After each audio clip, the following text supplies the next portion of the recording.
hello and almost happy holidays.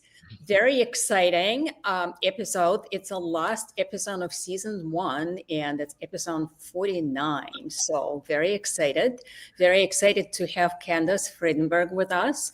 Candace used to be a corporate engineer and she worked for companies like IBM and Kodak and launched all kinds of fun tech products. And then she turned entrepreneur and launched all kinds of fun businesses. One of them called Untapped Potential, which is a business with a wonderful social mission, which is very appropriate to round us out for the holidays as a definitely business with a big heart.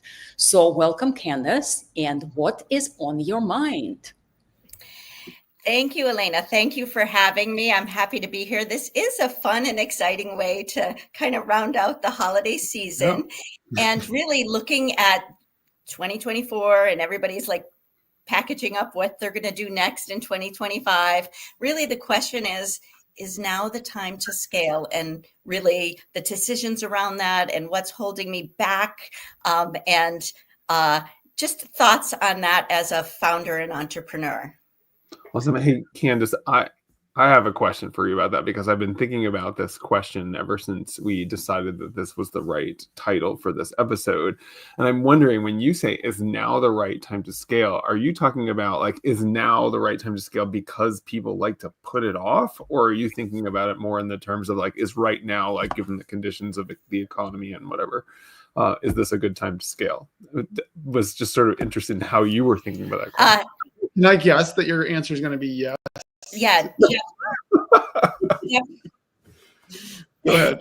Yes to both. But really just thinking about many companies do a short MVP, a short deliverable and proof of concept, and then they're ready to open the doors and scale. I've been more cautious. As Elena said, I come from an engineering background where there are many phases and gates to bring a product to commercialization. And I've learned a lot in my entrepreneurial venture, starting from a reset incubator where you really want to get out there faster and get feedback and test things. And we've done that. And we've had great success. And now we're gotten to a point where we are honing down our models for replication and our processes.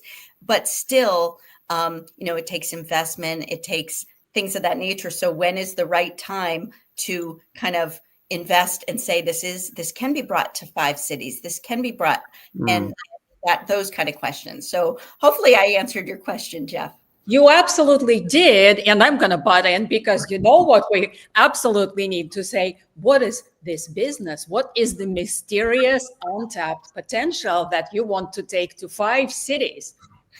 Definitely. Well, Untapped Potential is a social enterprise and it really impacts gender equality in work. And as an entrepreneur, you often look for that point of pain, but also an opportunity. And way back in 2015, I saw an opportunity, an economic opportunity where there was latent talent that was educated, experienced, yet could not fit in our economic engine, our marketplace, our workplace. And there were certain things that we analyzed. We went through an incubator of what's holding this brain power back from adding value to the economy. And now we think we've defined that process for success, a 3-prong approach that really helps launch high caliber candidates and delivers to business need. So in that 3-prong approach and the processes associated with that, we really deliver the missing points, the missing steps in a woman's career, largely women. Women are largely that talent that I'm talking about that opted out for caregiving. And we are able to level them up, give them the stepping stones to succeed, at the same time delivering sorely needed talent in the workplace, the pipeline for women in senior roles, the pipeline for women in STEM. Yeah. Go ahead. So my first question for you, Candace, is about, so scaling up, of course, is something that involves hiring staff. It involves, sometimes it can involve, the scaling of software capabilities, et cetera. But like, I was just curious, what are the biggest pitfalls that you think that, or what are the biggest challenges you think there are in scaling up, or at least what keeps you up at night with respect to scaling? Definitely, we have a two-sided model. We're a platform with a two-sided model, and there's always the catch-22. I spoke with, in that lean launch process where you talk to your clients and see what their problems are. And I talked to a number of CEOs and HR managers and business unit managers, and they're like, tell me the talent you have. Show me the talent. Once you have the talent, we'll share it with our strategic managers and have them bring them on board in what we've launched as mid-career internships. So going to the city with searching for talent first has been our model. But then when you open the doors and you have 80 people in a city that you now need to get the clients, and can you match that? So we are always in this catch-22. So one of the risks is, are we equally marketing? Are we marketing equally to the client side and equally to the candidate side? Such an interesting problem. We keep, it's funny. I'm going to draw a weird analogy to this for a second, but we are on a podcast, so maybe it's not that weird. It's interesting that I have been both on the guesting side of podcasts and hosting side of podcasts, and there's definitely more demand on the guesting, or more demand of guests for getting onto podcasts than there are.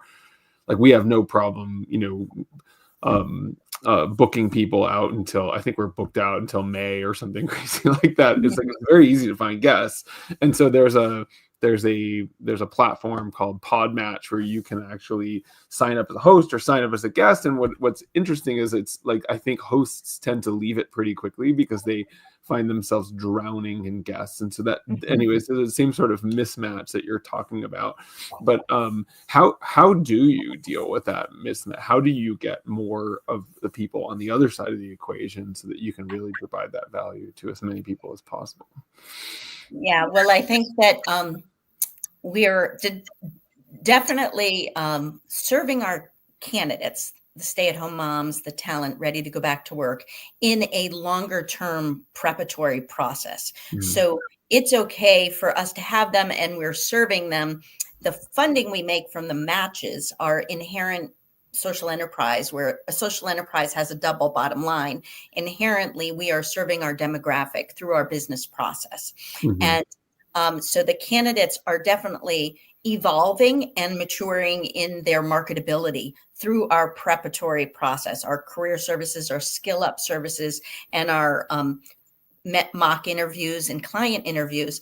And at the same time, we are event driven. So we invite women and industry mentors, people that have been successful in industry, to come to our mock interviews, to come to our mentor mingles. So we're starting that engagement early and laying the seeds to help educate clients. They really don't know the value of this talent that is sitting sidelined and is not on the job board system. But our goal is to kind of have low friction, another, engineering term, but low friction, to get them to be exposed to this talent.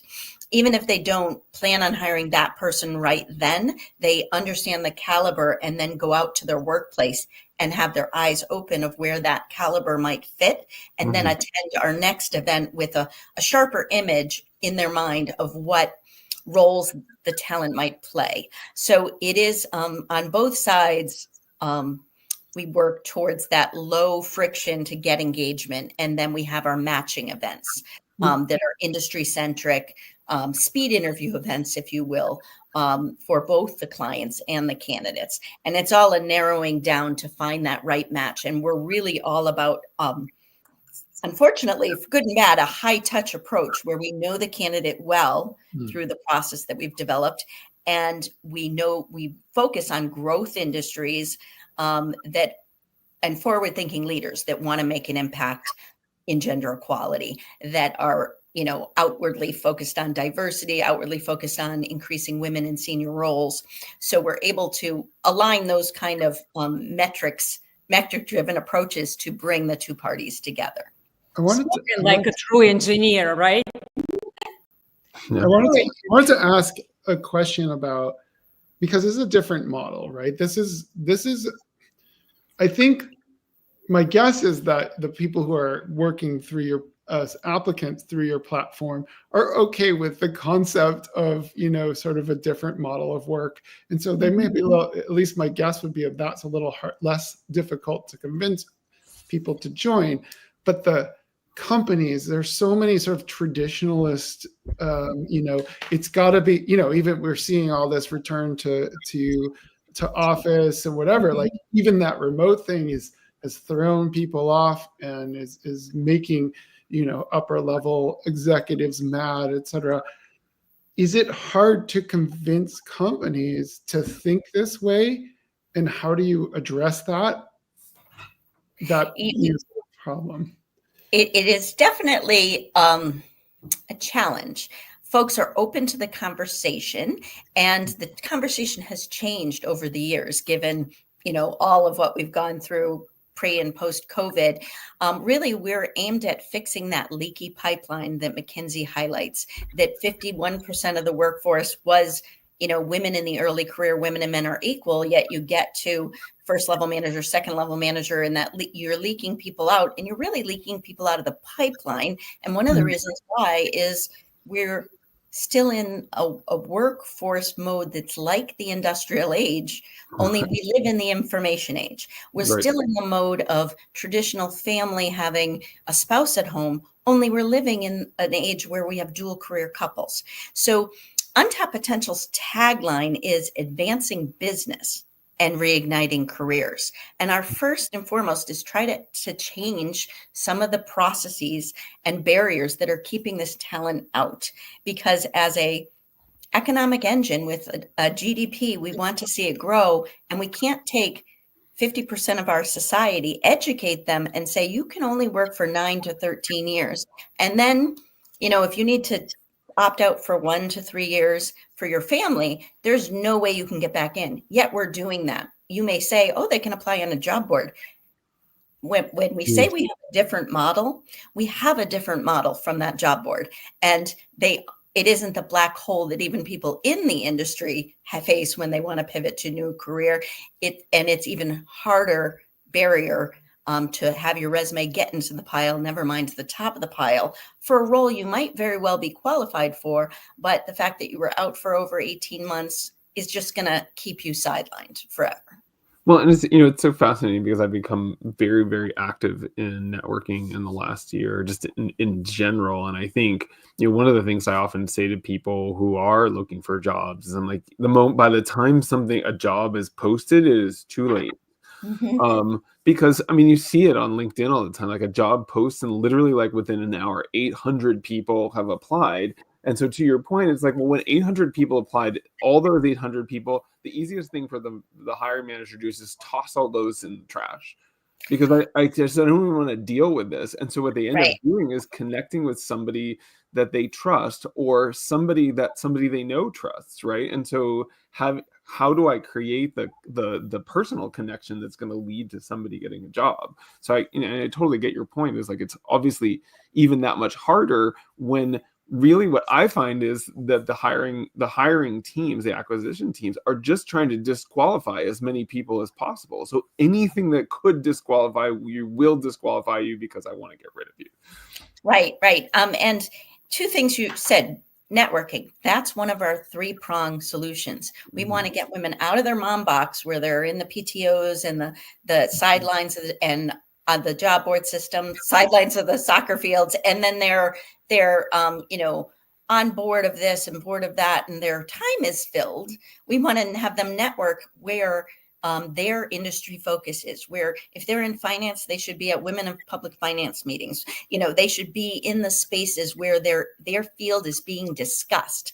And so one of our 3-prong approaches is networking. We provide a network of support and also a milestone process that says, are you out there having these coffee chats twice a week? And we work to set them up with our strong mentor community. So we say we are like the old boys network for moms. So we speak with our industry mentors and say, this person aligns with your skill, whether it be, digital marketing or finance. And I'm an optical engineer. There are no optical engineers coming to Untapped Potential that I could give my expertise in. I need the people that are in the game, in those roles, whether it's business development or,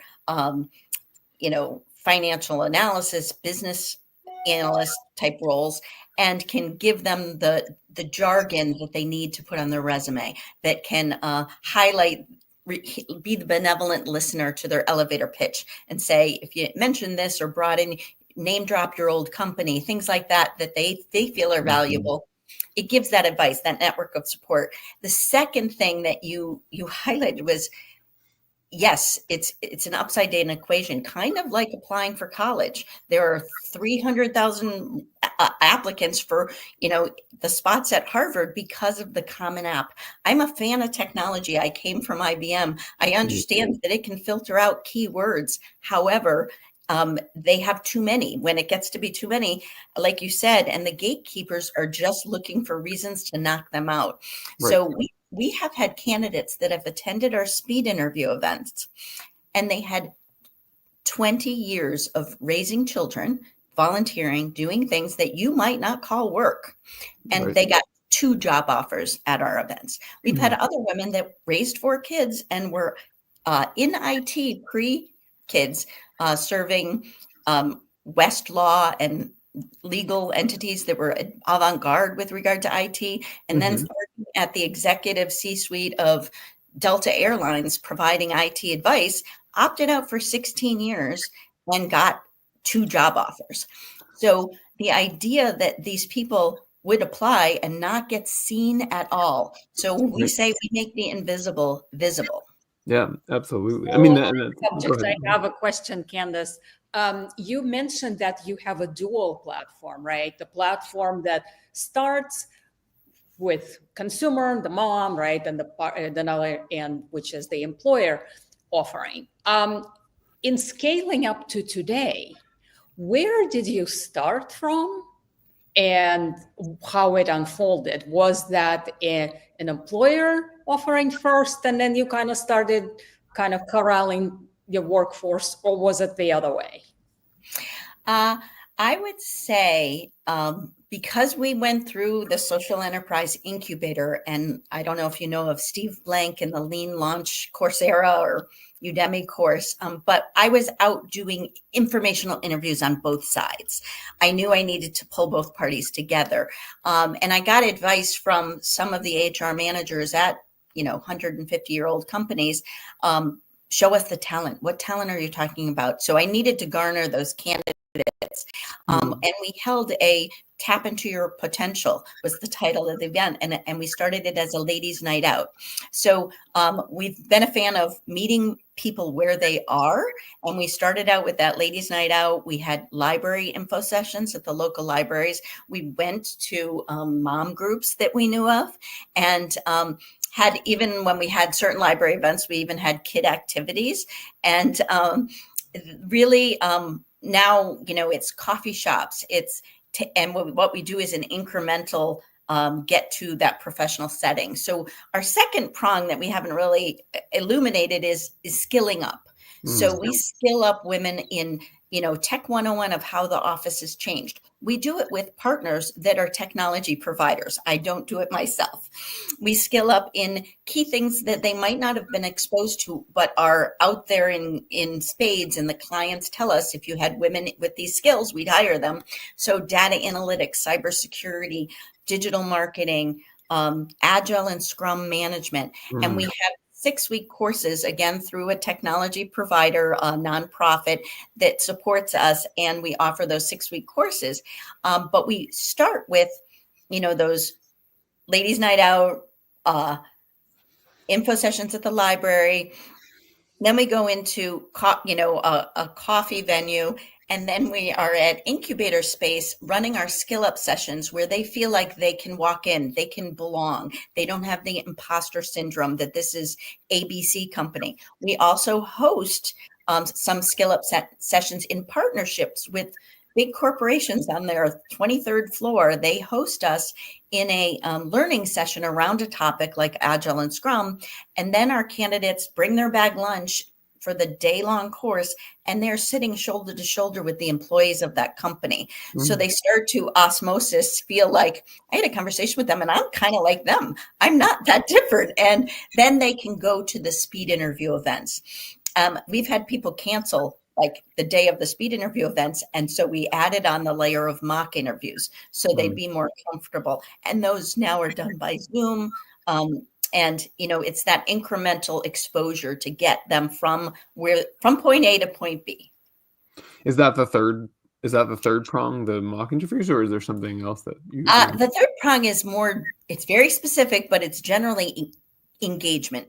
Curated engagement with our clients, whether it be the speed interviews, and then that real engagement is a crafted mid-career internship, crafted around our candidates' skills and meeting a business need. So we invite companies to host our candidates in 12-week mid-career internships. It's trademarked product. It's a trademark term. It's called Flex Return. And in those 240 hours, it's like a long interview, but in those 240 hours, they're exercising the skills they learned during the skill up. They're, shaving off their external responsibilities that prevent them from doing full time. And then they're acclimating to the world of work. And it's amazing to see them turn on and say, oh my God, it all came back to me. It's like riding a bike. I don't know why I was scared. I thought I could only do part time. I'm doing 35 hours a week. I'm sure I could do full time. They get from that aha moment from really working. So I'm a fan of experiential engagement. I'm a fan of, yes, skill up, but don't study till you're blue in the face and never use it in a real environment where you can see the purpose of it. So when companies have a QuickBooks problem or whatever, they can study the course, but then they're applying it to actually a business need. And that makes them dive in that much more deeply with purpose to understand the tools and the technologies. So before I dive in with questions from ChatGPT, I'm going to actually ask you the question that's the title of this episode, which is now the right time to scale for you? Like, do you feel like you are like ready to take this? I don't even know. Are you in, how many places are you in now, and where would you like to go? And is now the time to do that? So, we have invested in 3 cities. We've been in Hartford, we've invested in New Haven and in Fairfield. And we did that just before COVID. And then given COVID, a lot of our stuff was able to be online and very efficiently serve those geographies. We have people in those geographies. Our goal is to kind of mimic the process with someone like me and an event planner and a career coach, a 3-part model in the new city. Right now, one of the drivers for us wanting to scale is we have moms saying, I'd love to do what you're doing. And I'm in Seattle, I'm in Atlanta, I'm in California, and without trying, we have actually placed people in flex return engagements and had both candidate client needs match in New Jersey, New York, Pennsylvania, Atlanta, California, Seattle, Vermont, but we haven't served those regions well. So we want to serve them well with that kind of leveling up, bringing the people, bringing the events and that kind of thing.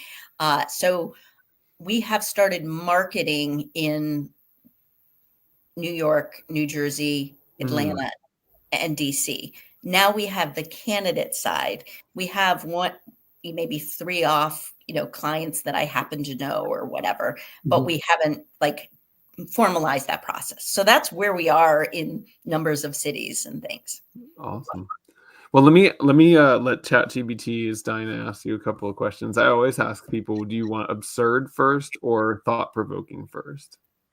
Thought-provoking. Okay. What I thought this was a good one. What is the funniest aha moment you've seen from it says I'm going to tweak the question a little bit. The funniest aha moment you've seen from one of the folks on the candidate side.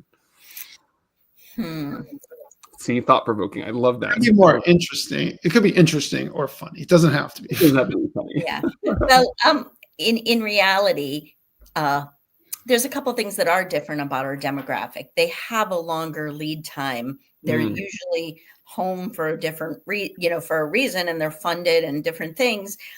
So they can be more discerning in their is this job the right fit and things of that nature. And that's what we work towards, is really that right fit. We have had amazing scenarios where, a former international controller at one of our, discover what's your next stage career. And, she had been in manufacturing entities, retail entities like Petite Sophisticate, and in like professional doctor's offices that they run as a partnership. And she had done the finances and all that. And she comes out of the session with interior design. That's what I want to do. And we're like, okay.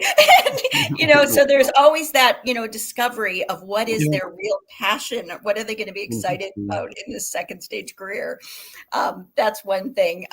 And one thing I should say is we largely market and serve those that have a gap for caregiving. And we have served men as well. There are many men that take on that role. Their spouse is the lead career. They become the substitute teacher, and they go through a lot of the things that our moms do. And we've always had a male candidate in whatever cohort we work in semesters.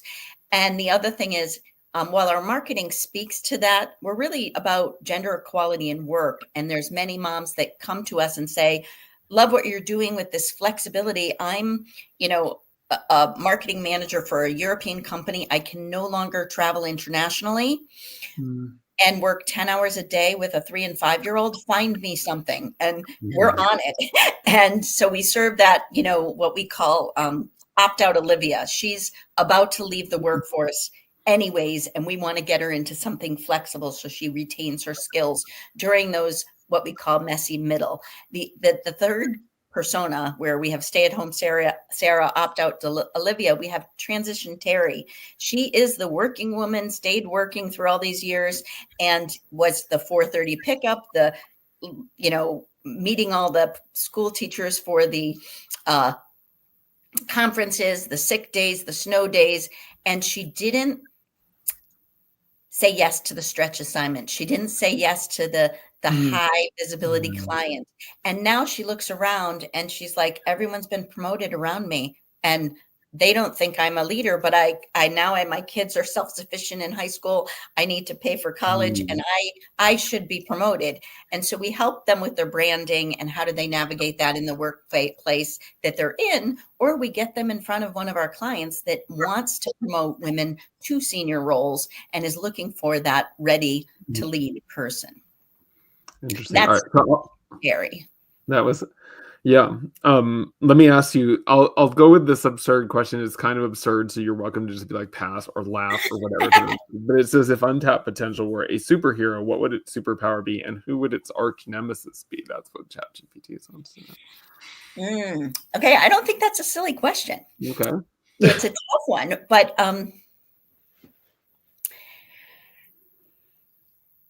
if I could design a superhero, Sure. I think really it is that networking Nelly, or, that really brings people to the right position that need to know each other. And that's why being live in a geography is so important, and networking, through the last 4 months, we've been at Women in Biotech, whatever, manufacturing consortium meetings, things of that nature. So we are trying to get out there where they're trying to solve this lack of women in manufacturing problems in order to bring our demographic forward. And I think you could draw a little networking icon. Right. What was the second part of the question? Arch nemesis. I guess our arch nemesis is business as usual. Mm-hmm. Business as usual is leaving talent on the table, leaving them sidelined. Yeah. I have a question that's come up. Complexity, complacency, right? Is the arch nemesis. So my question actually has come up now twice in my mind as you were talking is, so you mentioned before that you had this sort of a networking sort of accountability, is that something that you've like, is it like a gamified thing, or is it like you have to like get earn certain amount of points? Like what does that look like, and what works, and how do you get people to, because most people in my experience, when you tell them to network, if they're not natural networkers, just roll their eyes and just really not happy about the suggestion. But how do you make that happen? Yeah, and I think that it's not just moms that need to network better. I'm in a number of organizations where people have realized, oh my God, I wish I networked even though I was fully employed all this time. Right. I think 2008 kind of brought that sentiment. And I was at IBM and Eastman Kodak, companies that employed people forever, but that's not true anymore. And I think those people in those internally looking communities had their eyes opened in different times.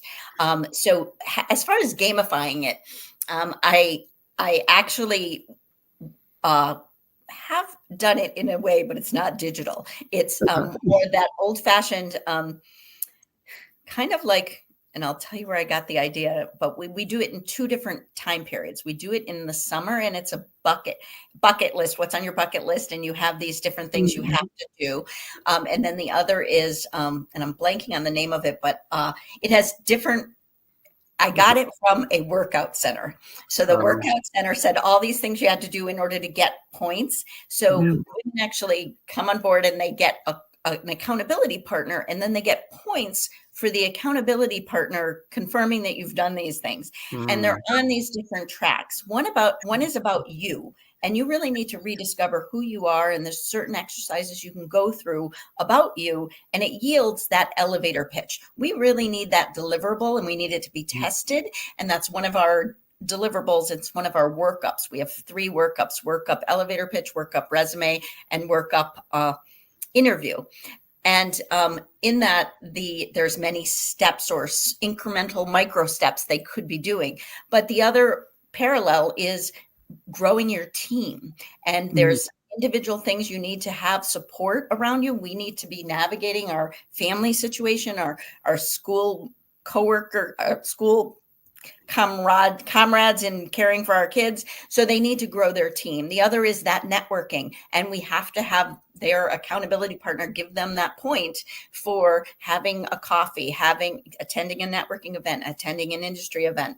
And then the last one is really preparing that resume, and have you done a skill up so you can add it to your resume? Have you done something to have your jargon checked about your industry, and are you using current jargon, not old jargon, things of that nature? So we usually do that in our kind of reignite your professional self, kicking off the January, new year. Yeah, it's so interesting as you're talking about this. I like I said, I network a lot now. I never used to network because I was a corporate guy. I never needed to network, right? Which is actually the wrong way to think about it, but whatever. Here I am. But it was so interesting because in the last sort of couple of days, I've been to a couple of network events, and I met a person. Here's an example of like what happened. Like I met somebody, and I said, "Hey, I know somebody that does something sort of in the same world that you're in. Would you like to meet them?" And they're like, "No, they're probably a competitor," was one reaction I got. And the other one was, "Oh, I don't need to meet that person because the people I work with don't need that capability." And I'm like, I was like, what is going on? It's like you're unclear on what networking is about. Networking isn't necessarily about you have something for me. If you don't have something for me, I don't want to talk to you. It's like, let's make a connection. Let's have a conversation. And so, yeah, the fact that you saw a connection between the two should be all they need. Correct. And the whole goal, and we have to educate this. And we do have moms that say, "Oh, I'd never work at that company." I'm like, the point is not to work at that company. The point is to make sure they in-depthly know your goals and your objectives and your skills and traits. And then they think about their circles and ask for 2 contacts that you could talk to next. So if you're not having those coffees or those things on your calendar, you're not going to get closer to a job that matches you or a fit, for that job. I mean, I will absolutely say that I occasionally have bad networking calls where I'm just like, wow, I really want to be off of this call. I won't. That might have happened recently. Yeah, but it's usually, by the way, that's usually when somebody is in my experience, that's usually when somebody is reacting to you as if you either owe them something or they owe you or that you're asking for something on the call. Right.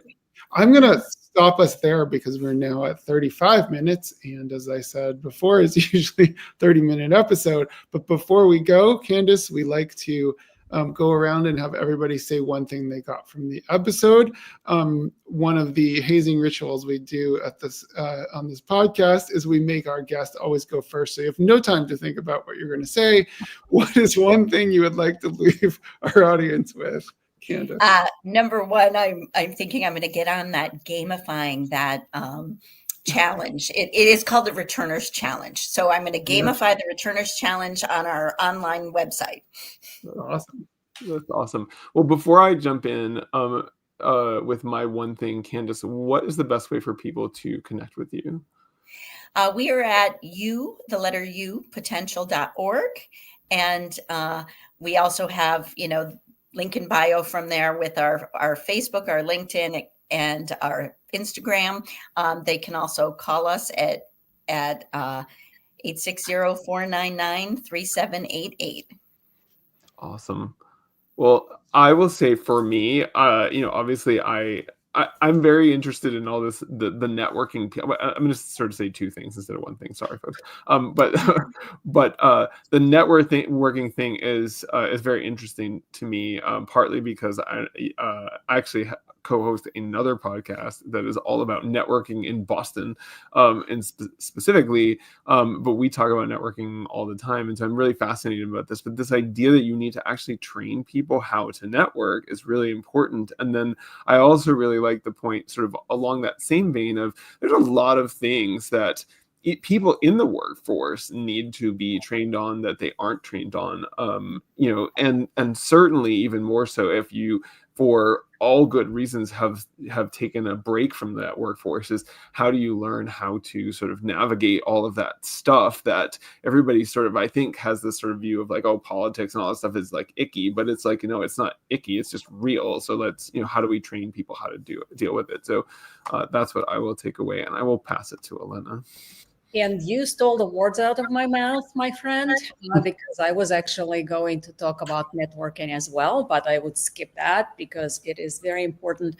And another one, which I think is mind-boggling, is that even in this day and age, the businesses are so complacent that they actually can afford to do a kind of slackish job in recruiting and reactivating talent that accounts for half of their incoming workforce, right? So you invested into this talent, you trained and taught this talent, and then 5, 6, 10 years later, you just drop it and that's it. Yeah. Well, how smart is that, right? So that's kind of my takeaway. Absolutely. Yeah. So, and I just want to say, Candace, this is, I didn't understand coming into the episode that this is what you were doing. And so I'm like, was just really thrilled to hear this.